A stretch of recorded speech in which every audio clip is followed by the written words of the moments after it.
Ташламалардан файдаланучыларга кайсын сайларга социаль пакетнымы әллә акчанымы 1 октябрьдә киләсе ел өчен сайлап алу мөмкинлеге бетә.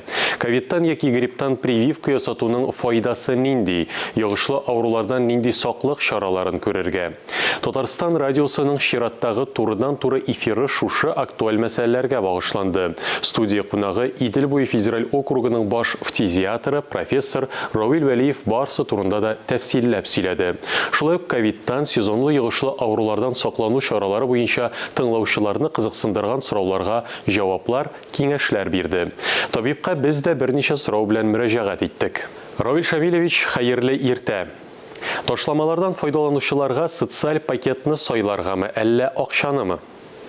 Бүгінгі күнде социаль пакет турында күп сөйленді, ләкин халық әлі бүгінгі күнге қәтлі өзінің тәуеккәллеген қабыл ете алмады. Бұл шырақта топ-тура айтара керек. Олған ақшаға сіз дарулар ала алмайсыз, шуның үшін социаль пакетта қаларға керек. Авыру көчәйгәндә бушлай алу өчен дәүләт даруханәләрендә кирәкле дару препарат булмаган чиракта нишләргә? Кеше кайбер вакытта уйлый, мин авыртмыйм, шулагашыннан авырмагашыннан мин акча алам да, минем пенсияга өстәмә булачак дип уйлый. Күп вакытта бу инде инвалидлар, төрле авырулар буенча һәм бу очракта әйтәсем килә, инде авырунын ялгынсыну мөмкинлеге бер кешедә кайчан булачагын белми, һәм инде күп вакытта менә бу онкология авырулары буенча әйтәбез. Онкологияга химиотерапияларны узар өчен дарулар бик кыйбат. Аны 900 ел суммагына алып булмый. Һәм инде әгәр дә кеше авырый башлый икән, ул бит көнендә дәваланырга башларга тиеш. Инде әгәр дә ул социаль пакеттан баш тарткан икән, ул вакытта 1 елдан гына үзенең инде кире кайтарга мөмкин. Шуның өчен 1 ел эчендә авыру бик еракка китәргә мөмкин һәм инде кеше вафат табылырга мөмкин. Шуның өчен бу вакытта, бу чаракта мин әйтәм, инде бүгенге көндә 1 октябрьгә хәтле вакытыгыз бар. Күп вакыт калмаса да, ләкин вакытында инде барып үзенең гаризаларını язарга кирәк, яңадан социаль пакетка кайту турында. Ковидтан, грипптан прививка ясатуның әһәмиятенә тукталсагыз иде. Мин кичә генә кайттым Түбән Новгородтан, анда бик күп ковид белән авыручылар саны Самарада һәм Чебоксарда, Чувашиядә менә булып кайттык, Чуваш Республикасында.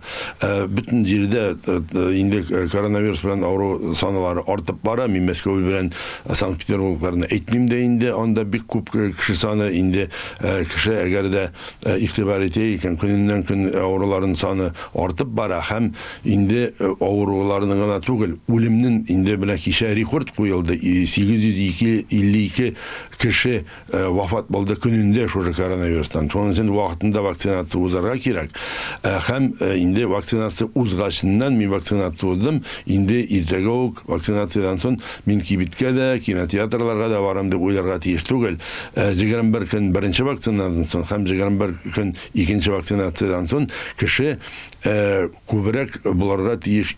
Biz әйтәбез инде изоляциядә иммунитет, шын иммунитет булгачыннан гына шул вакытта гына чыгып була бердән. Икенче яктан инде вакцинация узган булсагыз да, инде маскалардан баш тартмаска кирәк. Маска бөтенләй 100% гарантия, югыдан гарантия бирмәсә дә, ләкин инде әгәр дә бу сир эләксә дә, ул кимерәк эләгә һәм инде кеше авырый башласа да, ул вакытта җиңелрәк формада ул авыруны уздыра.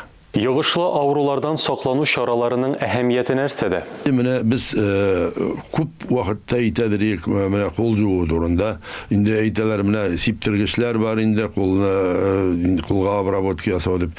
Иң гади профилактик чара, урамнан кайткансыз икән, борыннарны тотмаска, аларны тота башлаганчы, иң беренче кулларны жуырга кирәк бердән. Икенчедән, әгәр дә кеше маска белән йөри икән, ул вакытта аның кулы пычрак булса да, ул үзенең пычрак кулы белән, пычрак дип әйтәм инде инфекция, анда шушы инфекциялы кулы белән борынын тотмый һәм ул вакытта инде аңа шир эләгү мөмкинлеге тагын кими. Шуның өчен масканы киергә кирәк, кешедән саклану өчен генә түгел, бердән үзегез саклыйсыз бүтән кешене. Икенчедән инде менә шушы әле юылмаган кул белән борыннарны, солырчыларын тотмаска, авызларын тотмаска мөмкинчелек була.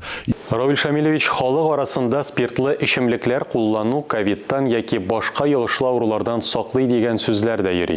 Инде спирт булган һәм инде менә бүгенге көндә төрле бүтән мәддәләр бар, алар белән куллану файдалы.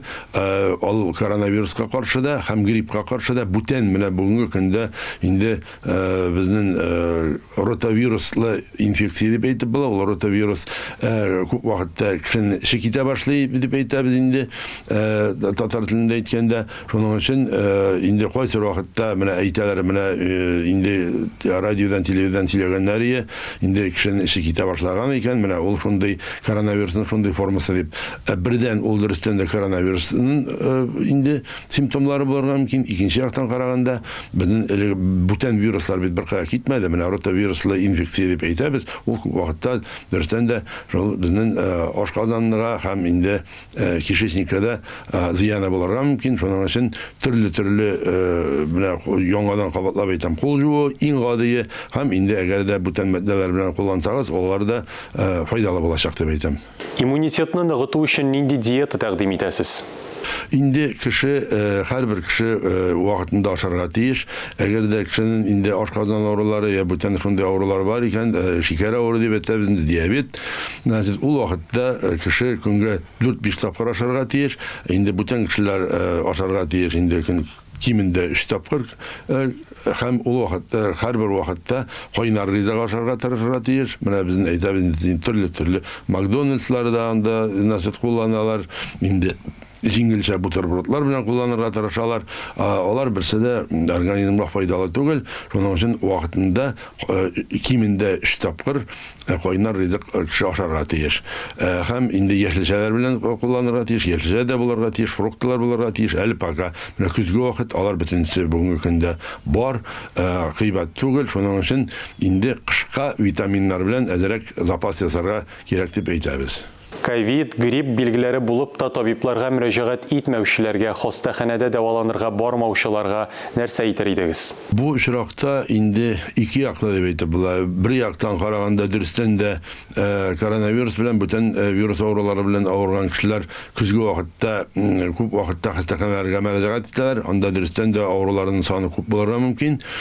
Шуның өчен вакытында вакцинация узып, вакытында һәм шушы маскалар белән кулланып, төрле аурулар белән авырган кеше ул үзләренең табибларына мөрәҗәгать итәргә тиеш, вакытында профилактик чаралар күрергә, профилактик дәвалау узарга тиеш.